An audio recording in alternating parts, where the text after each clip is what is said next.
clip này là Tesla Motor ha. Thì đang sử dụng cái BOB AKZ 250 và đây là cái cơ sở rating của nó.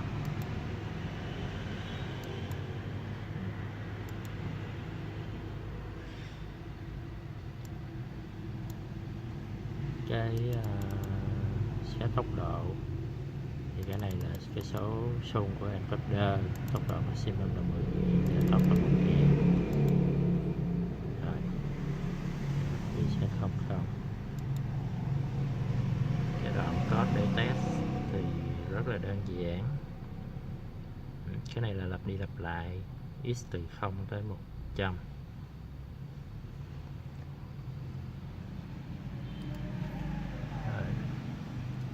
Cái này là cái software dùng để theo dõi cái driver. Ở đây một xung vào là tương đương với 4 xung của encoder. Encoder đang chạy với chế độ là x4 nên ở đây là 4.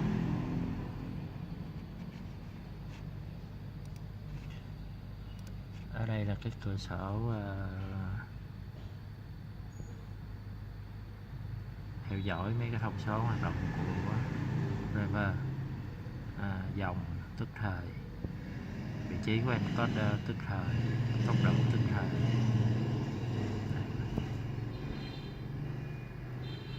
Đây là BOB AKZ 250 Play Senus driver. Rồi đây là cái motor cylinder. Đấy. Rồi bây giờ lên đó.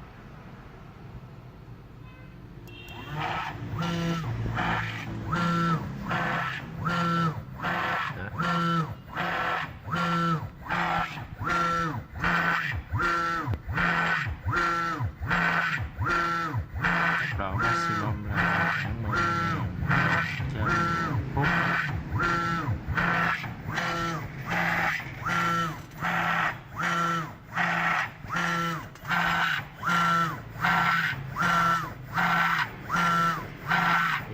Cứ quay lặp đi lặp lại như vậy thôi, mỗi lần là 100 rồi hơn những cái mình đã setting.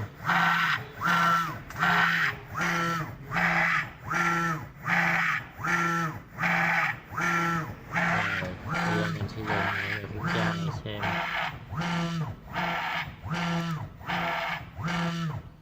Đấy, bây giờ là dừng lại 00 rồi. Đó.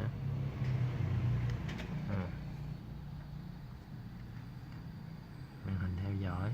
Đấy, bây giờ thì nó cũng không ở trên này trời.